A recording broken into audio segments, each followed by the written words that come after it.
بنی اسرائیل کا زمانہ تھا۔ بنی اسرائیل اپنے دور کی بڑی عظیم الشان قوم تھی۔ اللہ تبارک و تعالیٰ نے بڑا مقام و مرتبہ اس قوم کو عطا فرمایا۔ اسرائیل اصل میں حضرت یعقوب علیہ السلام کا لقب تھا۔ حضرت یعقوب علیہ السلام کے 12 بیٹے تھے، یعنی حضرت یوسف علیہ السلام اور آپ کے 11 بھائی۔ ان 12 بیٹوں کی نسل جو آگے چلی، جو اولاد آگے چلی، اس نسل اس اولاد کے 12 قبیلے بنے۔ انہیں 12 قبیلوں کو بنی اسرائیل کہا جاتا ہے۔ اللہ رب العزت نے قرآن مجید کے اندر کئی مقامات پر بنی اسرائیل کا تذکرہ فرمایا ہے۔ اب بنی اسرائیل کا جو آبائی جو ان کا علاقہ تھا وہ ملک شام کے اندر کنعان نام کا علاقہ تھا، جو ان کا آبائی علاقہ تھا۔ پھر حضرت یوسف علیہ السلام مصر کے اندر تشریف لے آئے۔ مصر کے اندر آ کر آپ نے اعلان نبوت فرمایا اور لوگوں کو ایک خدا کی دعوت دی اور کفر و شرک سے روکا۔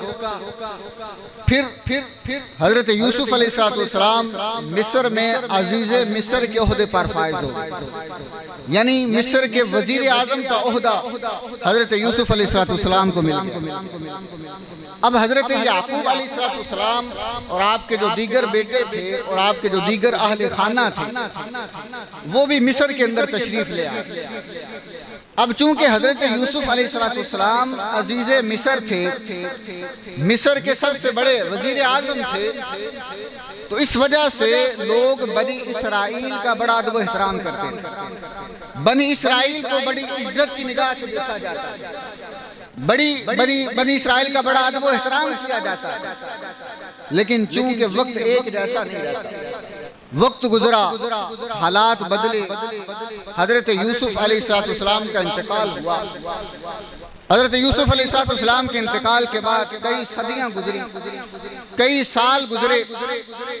پھر مصر کے اوپر ایک ایسا شخص بادشاہ بن کر آیا جو نہایت ہی سرکش اور نہایت ہی برا آدمی تھا۔ وہ سرکش اور برا آدمی کون تھا؟ اس کا نام ولید بن مصعب اور اس کا لقب فرعون۔ فرعون مصر کا بادشاہ بنا اور یہ نہایت ہی سرکش آدمی تھا، یہاں تک کہ اس نے خدائی تک کا دعویٰ کیا اور اس نے بنی اسرائیل کو اپنا غلام بنا لیا۔ اور بنی اسرائیل جو ایک زمانے کے اندر بادشاہت والے تھے، حکومت والے تھے، اب وہ غلامی کی زندگی بسر کر رہے ہیں۔ یہ اللہ تبارک و تعالیٰ کا امتحان ہوتا ہے۔ وہ جسے چاہتا ہے بادشاہت بناتا ہے، جسے چاہتا ہے غریب کر دیتا ہے۔ اسی وجہ سے قرآن پاک میں ارشاد فرمایا وَتُعِزُّ مَن تَشَاءُ وَتُذِلُّ مَن تَشَاءُ، کہ جسے چاہتا ہے عزت سے نوازتا ہے، جسے چاہتا ہے ذلت عطا فرماتا ہے۔ تو بنی اسرائیل کو آزمایا گیا۔ حضرت یوسف علیہ السلام عزیز مصر کے وزیر اعظم ہونے کے بعد بنی اسرائیل پر ایک زمانہ ایسا آیا کہ فرعون ان پر مسلط کر دیا گیا اور وہ فرعون کے غلام بن کر رہ گئے۔ حالانکہ ایک دور ایسا تھا حضرت یوسف علیہ السلام پورے مصر کے مالک تھے، اور صرف مصر کے نہیں، مصر کے ہر ایک آدمی کے مالک تھے۔ جب مصر پر قحط پڑا تو حضرت یوسف علیہ السلام نے لوگوں کو خریدا، پورے مصر کے لوگ حضرت یوسف علیہ السلام کے غلام بن گئے اور پھر آپ نے ان سب کو آزاد فرمایا۔ لیکن اب ایک دور ایسا آ چکا ہے، اب ایک زمانہ ایسا آ چکا ہے کہ اب وہی بنی اسرائیل وہ غلامی کی زندگی بسر کر رہی ہے۔ ان پر فرعون کو مسلط کر دیا گیا۔ فرعون ان کا بادشاہ ہے جو ان پر طرح طرح کے ظلم و ستم کرتا ہے اور خدائی کا دعویٰ کرتا ہے۔ اللہ تبارک و تعالیٰ نے اس دور کے اندر اپنے نبی حضرت موسیٰ علیہ السلام کو بھیجا۔ حضرت موسیٰ علیہ السلام فرعون کے پاس اللہ رب العزت کا پیغام لے کر پہنچے۔ حضرت موسیٰ علیہ السلام نے فرعون کو 2 چیزوں کی دعوت دی۔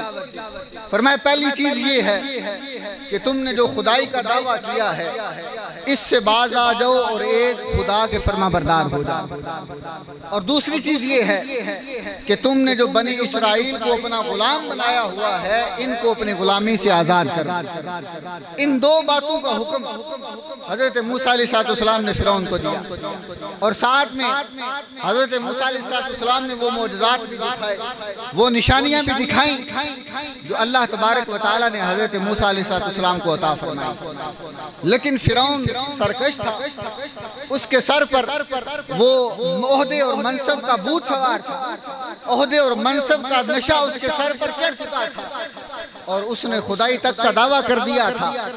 اس نے حضرت موسیٰ علیہ السلام کی بات ماننے سے انکار کر دیا، اور حضرت موسیٰ علیہ السلام کو اذیتیں دینے لگا، آپ کے ساتھیوں کو تکلیفیں دینے لگا، اور معاذ اللہ حضرت موسیٰ علیہ السلام کو شہید کرنے کا ارادہ بنانے لگا۔ اس دور کے اندر جب اس کا ظلم و ستم انتہا کو پہنچا، اللہ تبارک و تعالی نے حضرت موسیٰ علیہ السلام کے ذریعے بنی اسرائیل کو آزادی کی نعمت عطا فرمائی۔ بنی اسرائیل کو فرعون کے ظلم و ستم سے آزاد فرمایا، اور قرآن مجید قرآن رشید میں اللہ تبارک و تعالی نے اس کا کئی مقامات پر تذکرہ فرمایا۔ سورہ بقرہ کے اندر اللہ تبارک و تعالی نے جب بنی اسرائیل کا تذکرہ فرمایا ہے اور ان پر جو انعام و اکرام فرمائے ہیں، ان میں سے سب سے پہلے انعام کا جو تذکرہ فرمایا وہ پہلا انعام یہ ہے کہ اللہ نے بنی اسرائیل کو فرعون سے آزادی عطا فرمائی۔ وَإِذْ نَجَّيْنَاكُمْ مِنْ آلِ فِرْعَوْنَ يَسُومُونَكُمْ سُوءَ الْعَذَابِ يُذَبِّحُونَ أَبْنَاءَكُمْ وَيَسْتَحْيُونَ نِسَاءَكُمْ۔ فرمایا کہ یاد کرو اس وقت کو جب اللہ نے تمہیں فرعون سے نجات عطا فرمائی، وہ فرعون جو تم پر طرح طرح کے ظلم و ستم کرتا تھا، تمہارے بیٹوں کو قتل کرتا تھا اور تمہاری عورتوں کو زندہ رکھتا تھا، تو یہ اللہ تبارک و تعالیٰ نے اس نعمت کو یاد دلایا، فرمایا یاد کرو اس آزادی کی نعمت۔ اب اللہ تبارک و تعالیٰ نے بنی اسرائیل کو فرعون سے نجات عطا فرمائی، آزادی کی نعمت عطا فرمائی۔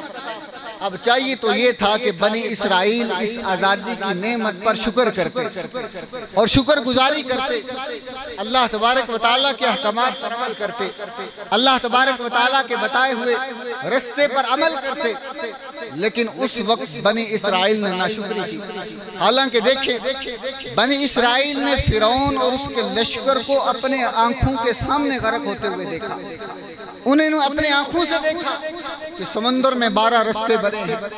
حضرت موسیٰ علیہ السلام کا معجزہ دیکھا، سمندر میں 12 رستے بنے، اور جو پانی تھا وہ دیوار کی طرح سخت ہو گیا، اور اس پانی پر چل کر انہوں نے دریا کو پار کیا، اور فرعون اس کا لشکر ان کے پیچھے آیا۔ جب بنی اسرائیل دریا کے دوسرے کنارے پر پہنچے، اللہ کے حکم سے وہ پانی ملا اور فرعون کا لشکر اس پانی کے اندر غرق ہو گیا۔ اب اس منظر کو انہوں نے اپنی آنکھوں کے سامنے دیکھا تھا، اپنی آنکھوں سے دیکھا تھا، لیکن اس کے باوجود بنی اسرائیل نے ناشکری کی۔ ابھی فرعون سے نجات ملی ہے، فرعون سے نجات ملنے کے تھوڑے عرصے کے بعد بنی اسرائیل کا گزر ایک ایسی قوم سے ہوا کہ جو اپنے ہاتھوں سے بت بنا کر ان کی عبادت کیا کرتے۔ اب ان کی سوچ دیکھیں، وہ حضرت موسیٰ علیہ السلام سے کہنے لگے کہ اے موسیٰ، کہ جس طرح یہ لوگ اپنے ہاتھوں سے بت بنا کر ان کی عبادت کر رہے ہیں، اے موسیٰ تو ہمارے لیے بھی کوئی ایسا خدا ہی بنا دے ہم جس کی عبادت کریں۔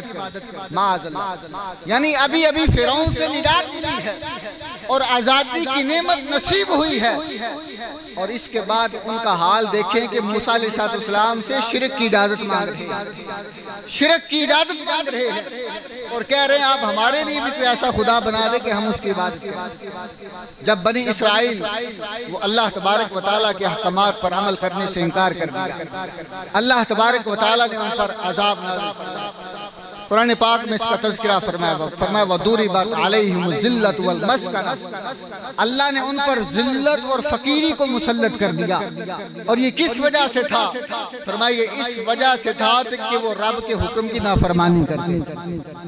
اب دیکھیں ذرا غور کریں، بنی اسرائیل کو آزادی کی نعمت ملی، اللہ تبارک و تعالیٰ نے انہیں کفر سے آزادی عطا فرمائی اور فرعون کے ظلم سے نجات عطا فرمائی۔